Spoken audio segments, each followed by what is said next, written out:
Друзья, поделюсь с вами радостной новостью. Сегодня мы на нашем доме на колесах едем в Ингушетию. Из славного города Ростова-на-Дону мы увидим ее древнюю, увидим ее современную, увидим ее природу. А главное, познакомимся с ее народом. Вот таким. Путь не близкий. От столицы Юга России Ростова-на-Дону до столицы Ингушетии города Магаз около 700 километров.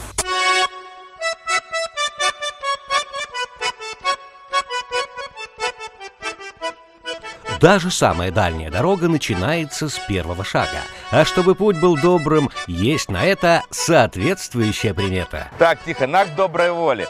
В городах выпускают голубей, а в степи казаки выпускают зайцев.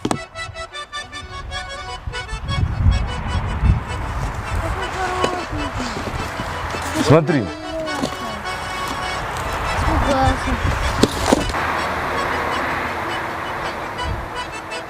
Примета срабатывает. По хорошим дорогам за рулем хорошей машины даже несколько сотен километров кажутся приятной прогулкой.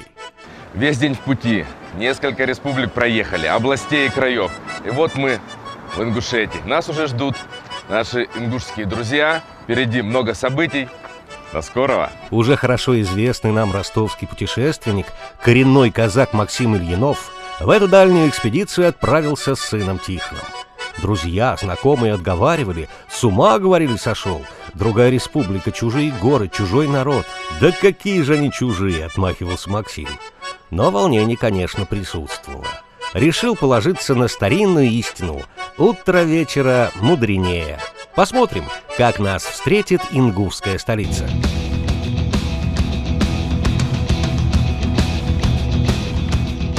Назвать Магаз древним городом можно, но только с одной оговоркой.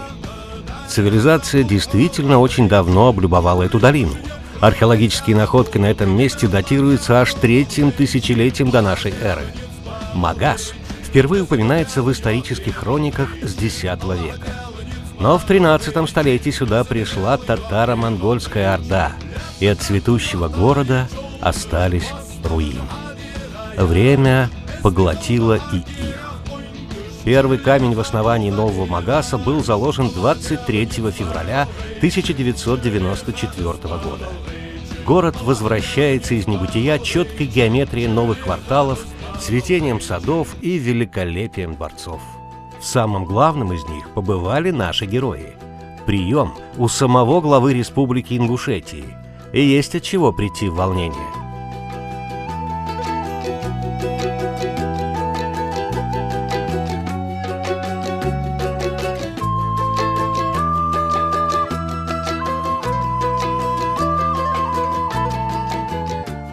Мы сами из казаков, там, понятно, нам ничего не страшно, только гнева Божьего.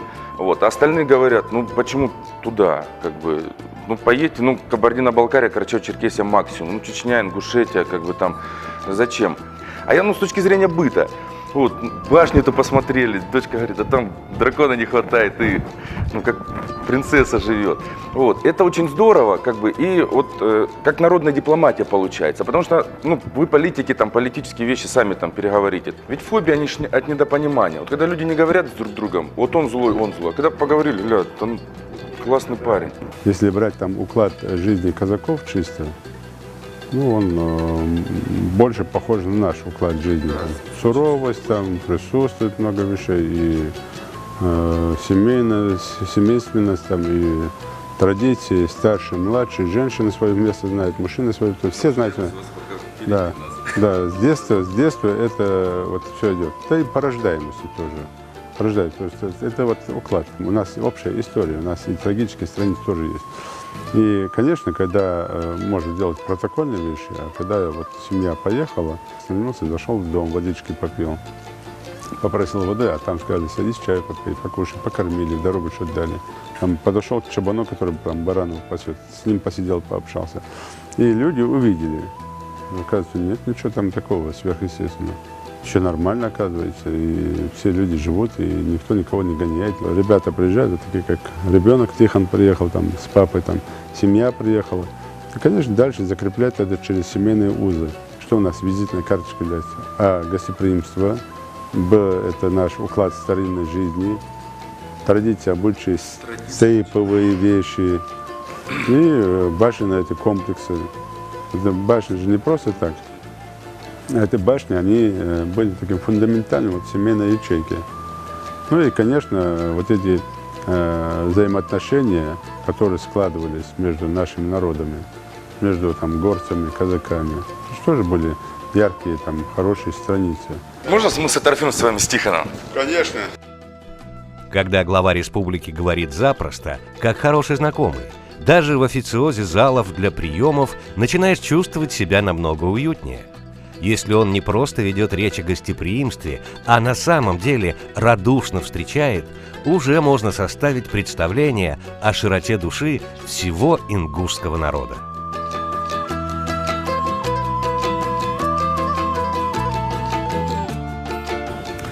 Эмоции зашкаливают. Этот позитив просто. Мы в дальнейшую нашу экскурсию, да, Тихон? По Ингушетии. Просто выплеснем все эти эмоции. Ингушский народ, классный народ вообще. Как казачий, только ингушский. Пойдем.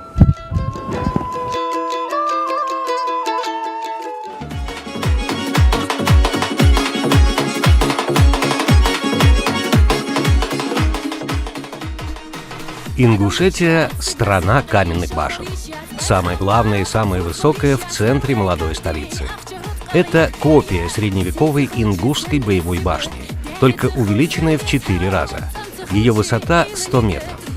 Начали строительство в 2012 году. И согласно древним ингушским обычаям, работы были завершены ровно за 1 год – 365 дней. Хорошо, что мы хотя бы полпути проехали на электромобилях. Почему? Потому что снизу башенка смотрится, ну, вот такой. Ну, вроде как бы и даже и не страшно, и что там идти, какие 40 минут пешком. Какой может круг намотали? Вы так причем вышли недавно. Ну все, идем, до конца этой башни. Виден конец этой башни. Ха-ха! Это не только самое высокое здание в Ингушетии, но и самая высокая смотровая башня на Северном Кавказе. Ну, на самом деле к высоте привыкаешь, да? Так, в обморок лучше падать сюда, да я шучу.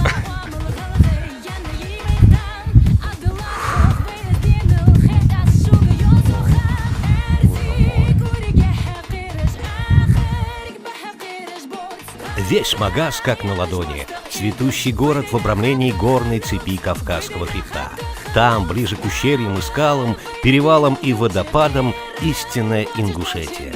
С ее неповторимым лицом, со старинным укладом жизни людей ее населяющих. Туда и лежит путь наших автотуристов.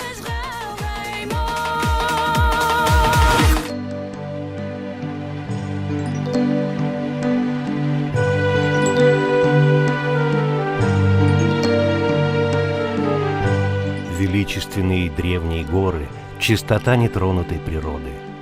За очередным поворотом дороги открывается живописная долина реки Осы. Чуть дальше – южный склон горы Цейлуан. Здесь расположен крупнейший башенный комплекс Горной Ингушетии.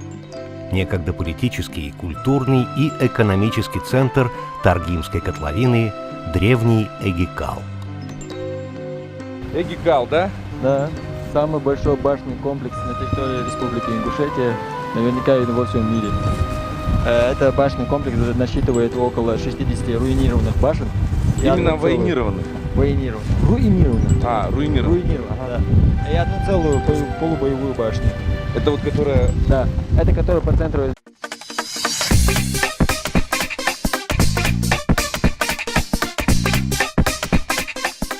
Средневековый комплекс состоял из нескольких видов сооружений. Это были жилые башни, боевые башни для обороны, деревянные пристройки для ведения хозяйства и склепы, солнечные могильники. Прямо наверху пирамидальная ступенчатая крыша, она завершается камнем одним. Камень нужно было поставить очень правильно. Если строитель ставил камень неправильно, то туда в крышу могла попасть вода, снег, дожди, и со временем она разрушалась. Если в нынешнее время зять может принести в подарок какую-нибудь золотую вещь, такое, то в те времена самым лучшим подарком считался обтесанный правильный камень, который кладут под основание боевой башни. Кажется невероятным, но еще на памяти нынешнего поколения до депортации ингушей в 1944 году в селении Эгикал жили люди. Сейчас это необитаемый музейный комплекс, законсервированный древний город. Боевые башни строились по золотому сечению, строились от 4 до 5 ярусов. Первый ярус для того, чтобы держать скот или же запасы своих продуктов. С второго этажа они там же и жили, и там же оборонялись. Боевая башня специально, там хранились продукты, чтобы если... Месяц продержаться, два, да, да. То есть не все башни были боевые, какая необходимость была, вот нужно было 2 боевые. Да. Было 2. Это все зависело от численности рода. Вот. Если большая, вот 4 по углам было. Вот, это много лет, ну, да. Как крепость такая, да? Да. Вообще башенных комплексов, как Ингушетия, нету нигде в мире. Да я вот заметил.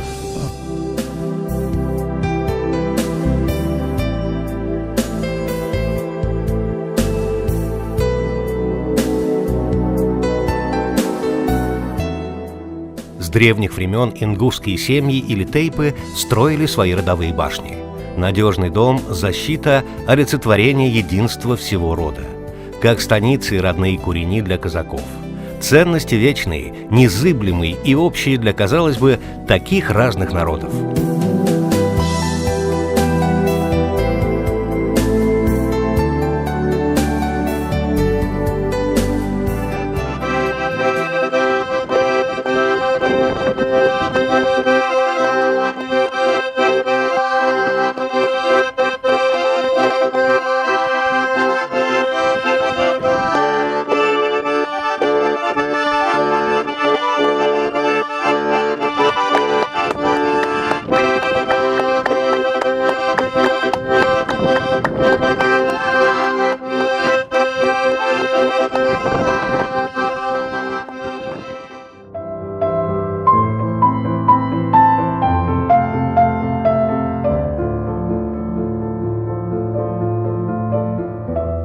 Максим Ильинов не только потомственный казак, заядлый путешественник, но и художник. Поэтому не побывать в гостях у самого известного живописца Северного Кавказа, заслуженного художника Российской Федерации Мурада Паланкоева, просто не мог. Жители республики говорят, в Ингушетии 2 главные достопримечательности – боевые башни и Мурад Паланкоев. Мотивы ингушские, да?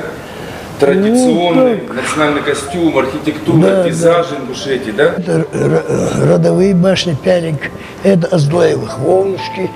Мы туда, кстати, поедем. А это последний священник, язычник ингуш.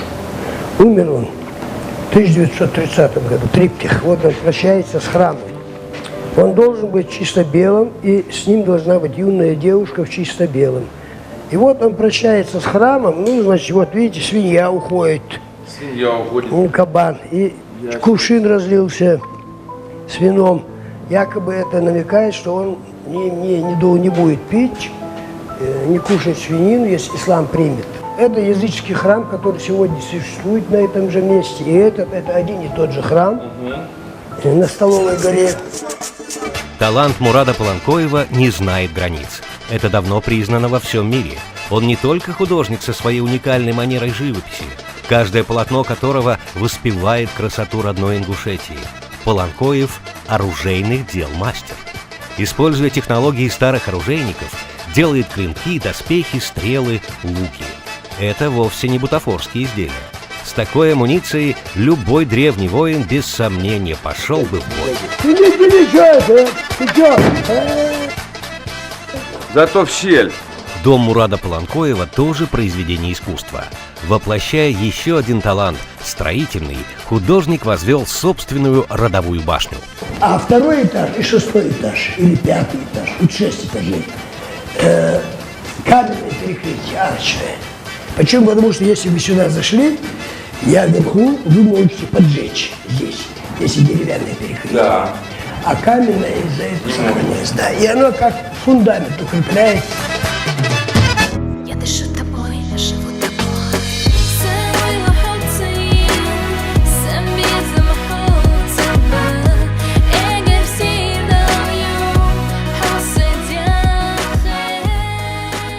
По дорогам Ингушетии, кстати, ровным и гладким, наши автотуристы отправляются к месту расположения еще одного богатства республики – горным родникам. Проводник Хайруддин, сопровождающий Ильиновых в путешествии по Ингушетии, часами может рассказывать о своей родине. Да так, что заслушаешься. Ильинов-младший ловит каждое слово. Кажется, в лице Хайруддина Тихон приобрел нового друга.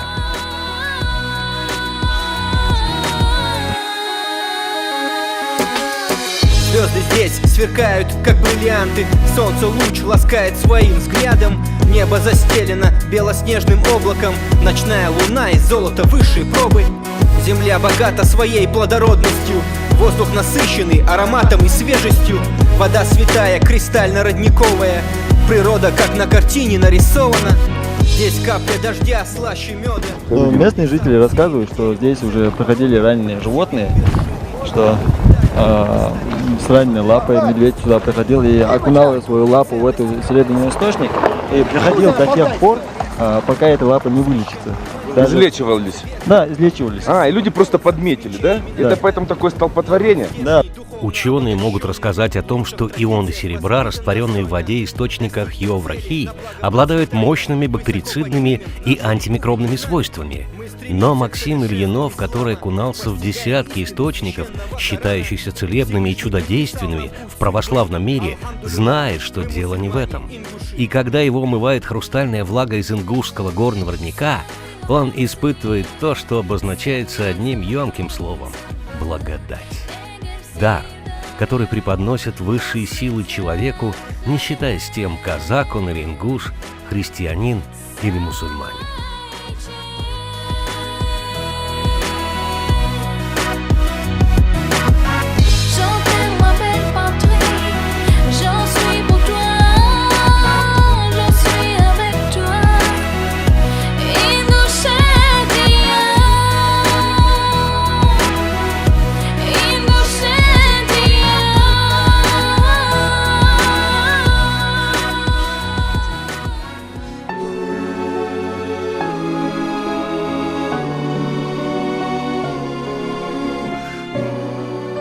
Сколько испытаний выпало на долю ингушского народа, сколько трагических страниц кровью его сынов вписано в историю, и в то же время сколько ратных свершений, подвигов и самопожертвования. Осмыслить это трудно, пожалуй, в любом другом месте, кроме этого. Мемориал памяти и славы. Вся история многотрудного становления республики. Колоннада и мемориальные плиты с именами великих ингушей. Памятники ингушскому полку дикой дивизии и последнему защитнику Брестской крепости. А в центре величественной композиции 9 ингушских башен, слитых воедино, символизирующих 9 депортированных народов. Ось, пронзающая мироздание.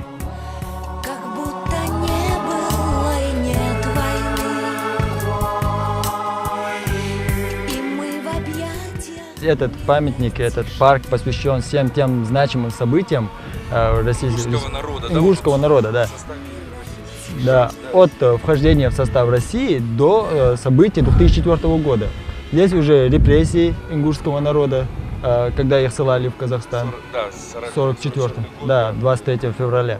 А здесь уже запечатлены те фамилии, те личности выдающиеся, которые в царские времена уже были награждены высшими знаниями.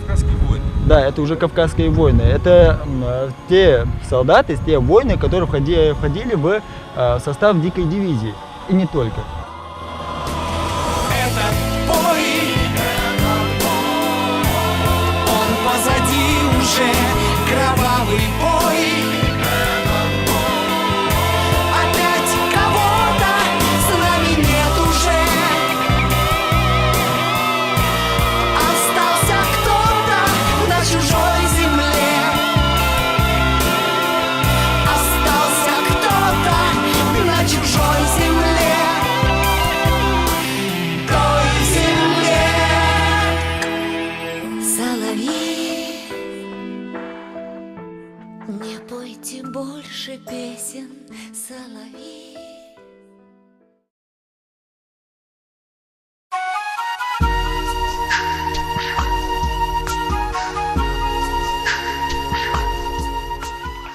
Это София, дочь ингушского народа. Она одна из тех, кто знакомит наших путешественников со своей родиной.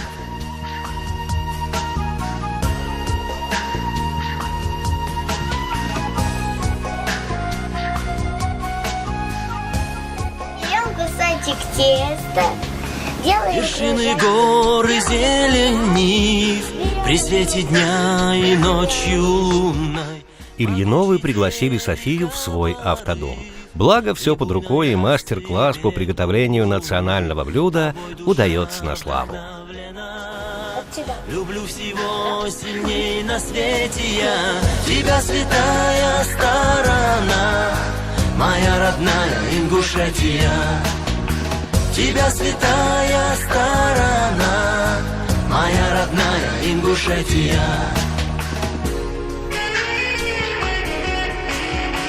Пути из глубины веков лежат вдоль горных перевалов, погони дробный стук подков. А это уже ответный визит.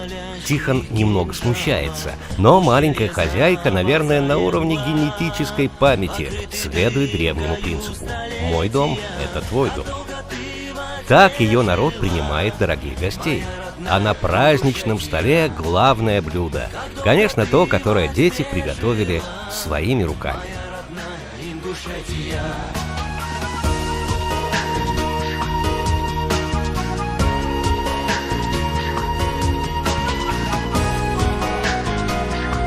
Софи, не надо Моя родная Ингушетия.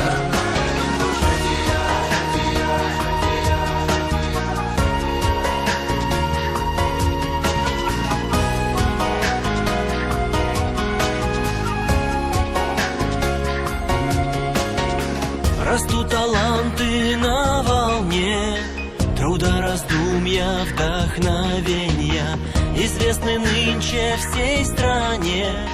Твоих писателей творения, огни театров и дворцов, народной жизни.